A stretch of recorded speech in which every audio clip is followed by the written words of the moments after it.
America और Iran के बीच चल रही बातचीत को लेकर ईरान की तरफ से बड़ी जानकारी सामने आई है। ईरान की न्यूज एजेंसी की रिपोर्ट के मुताबिक ईरान के विदेश मंत्रालय के प्रवक्ता ने बताया कि दोनों देशों के बीच 18 घंटे तक बातचीत चली। इस बातचीत में कई अहम मुद्दों पर चर्चा हुई। अब आगे की बातचीत के लिए टेक्निकल टीमें काम करेंगी। इस पूरी बातचीत में कतर और पाकिस्तान ने बीच में मध्यस्थ की भूमिका निभाई है। ईरान के विदेश मंत्रालय के प्रवक्ता ने साफ कर दिया है कि इस दौर में बातचीत करने वाले दल यानी नेगोशिएटिंग डेलीगेशन का काम फिलहाल खत्म हो गया है, लेकिन इसका मतलब ये नहीं है कि सब कुछ रुक गया है। टेक्निकल टीमें यानी जो विशेषज्ञ लोग हैं वो अगले दिन भी अपना काम जारी रखेंगे। मतलब बातचीत का एक चरण पूरा हुआ है, लेकिन काम अभी बाकी है। इस बातचीत में कतर और पाकिस्तान ने मध्यस्थ यानी बीच का रोल निभाया है और अब इन दोनों मध्यस्थों की तरफ से एक लिखित दस्तावेज जारी किया जाएगा। इस दस्तावेज में उन सभी बातों की रूपरेखा होगी जिन पर 18 घंटे की बातचीत के दौरान सहमति बनी, यानी जो भी बातें तय हुई हैं उन्हें एक कागज पर लिखकर पेश किया जाएगा। इसे दोनों पक्षों के बीच हुई सहमति का दस्तावेज माना जाएगा। इस वार्ता में अमेरिका की ओर से उपराष्ट्रपति जेडी वेंस शामिल हुए, जबकि ईरान की तरफ से संसद अध्यक्ष और मुख्य वार्ताकार मोहम्मद बागेर कालिबफ और विदेश मंत्री अब्बास अरागची मौजूद थे। ये बातचीत उस अंतरिम समझौते के बाद हो रही है जिस पर अमेरिकी राष्ट्रपति ट्रंप और ईरानी राष्ट्रपति मसूद पेजेश्कियान ने बुधवार को साइन किए थे।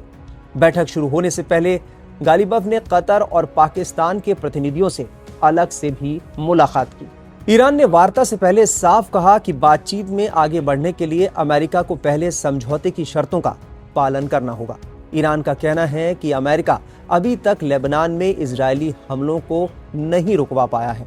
ईरान का आरोप है कि अमेरिका ने समझौते की पहली शर्त यानी सभी मोर्चों पर युद्ध विराम लागू करने की जिम्मेदारी पूरी नहीं की। करीब 80 मिनट चली बैठक में लेबनान युद्ध, ईरान पर लगे आर्थिक प्रतिबंधों में राहत और विदेशों में फंसी ईरानी संपत्तियों को वापस दिलाने जैसे मुद्दों पर चर्चा हुई।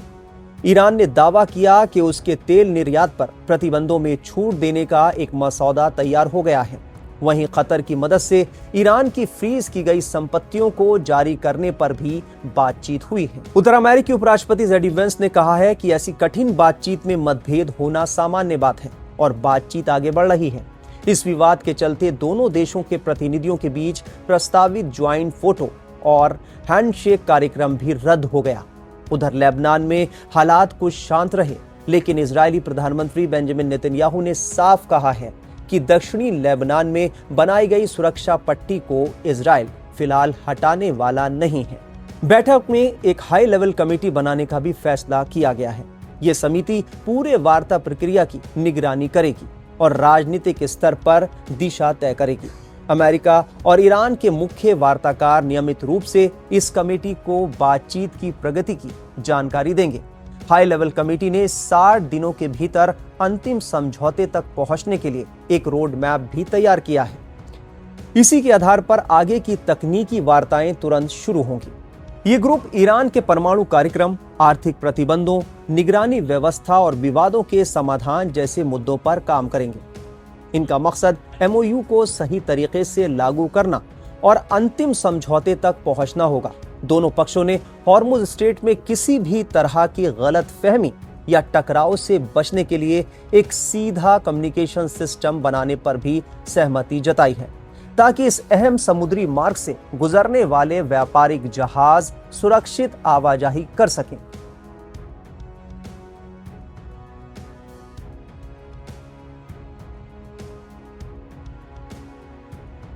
लेबनान में युद्ध विराम लागू रखने और सैन्य गतिविधियों को रोकने के लिए एक डी कन्फ्लिक्शन सेल भी बनाई जाएगी। इसमें अमेरिका, ईरान, लेबनान और मध्यस्थ देशों के प्रतिनिधि शामिल होंगे। मैंने कहा था, जब इस लड़ाई का नतीजा आएगा आप हैरान रह जाएंगे। गौर फरमाएं, जब इस लड़ाई का नतीजा आएगा आप हैरान रह जाएंगे। ईरान भावी होगा। ये मैंने कहा था साहब आज से 107 दिन पहले। आज मैंने 107 दिन पहले ये मैंने कह दिया। तो उस वक्त मेरे जो बाकी फौजी साथी बोले थे, बोले यार जीडी तू सटिया गया है क्या? कहा अमेरिका सुपर पावर, साथ में इजराइल, उसके पास भी न्यूक्लियर हथियार, रीजनल सुपर पावर। ईरान बेचारे 48 साल से इनके ऊपर सैंक्शन लगा रखी है। इनकी इकोनॉमी तबाह करने की हर कोशिश की गई ताकि लोग वहां पे, जिसको वो कहते हैं ना हंगर लीड्स टू एंगर, जब भूख हो तो गुस्सा आता है और उस गुस्से को हार्वेस्ट किया जाए ताकि वहां की सरकार का तख्ता पलट किया जाए। साजिश, ये साजिश की जा रही 48 साल से चल रही, लेकिन दाद देना पड़ेगा इस मुल्क को साहब।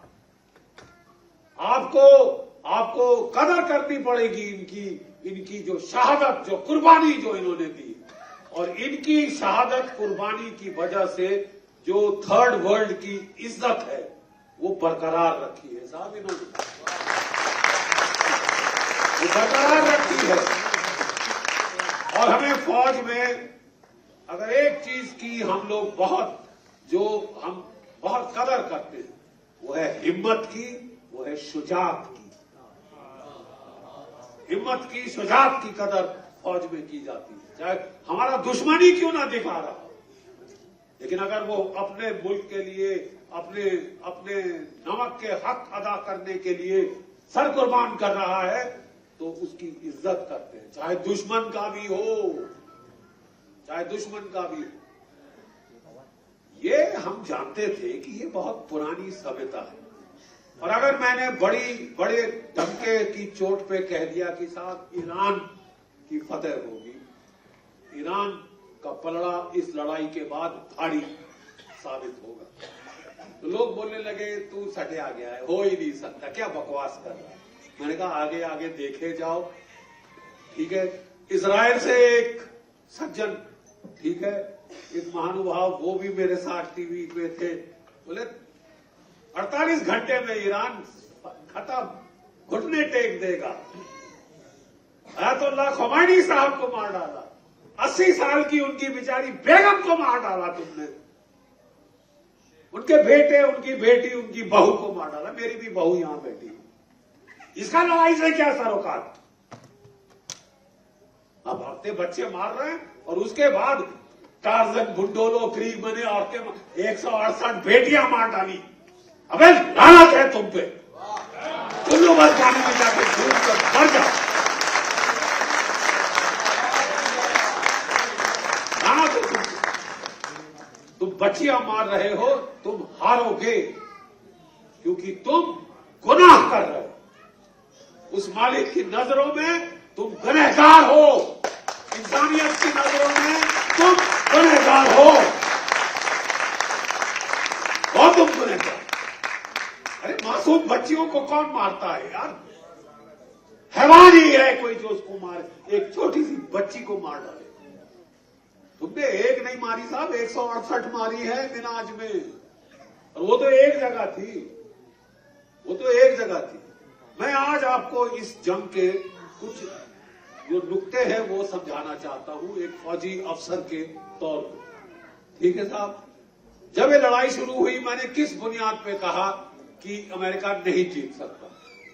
एक मैथमेटिकल इक्वेशन हमारे ना, ये देखिए यहां पे जीरो का इजाद हुआ था इस मुल्क में, यहां से ईरान गया, ईरान से अरब गया, अरब से यूरोप गया, और अमेरिका वगैरह, उन्होंने सारा मैथमेटिक्स हम लोगों से सीखा, सारा मैथमेटिक्स हम लोगों से सीखा। तो मैंने कहा साहब, जब अमेरिका ने इराक पे हमला किया था, इराक ईरान से 1/4 गुना छोटा है। इराक सपाट समतल रेगिस्तान है, वहां कहीं भी लेके टैंक लेके चढ़ जाओ। ईरान इराक से 4 गुना बड़ा है, नंबर 1। ठीक है साहब, ईरान इराक से 4 गुना ज्यादा बड़ा है, और पहाड़ ही पहाड़ हैं, एल्बर्स, ज़ैग्रोस, और जो समुद्र तट है हॉर्मुज के ऊपर, वो सारी चट्टाने हैं, रेत नहीं है साहब।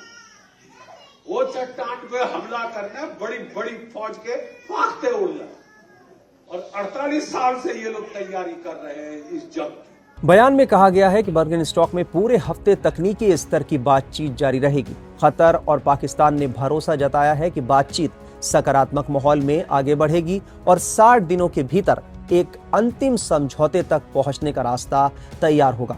यानी ईरान और अमेरिका में अभी बातचीत का दौर ही जारी है। दोनों देश किसी बड़े फैसले या नतीजे पर नहीं पहुंचे हैं।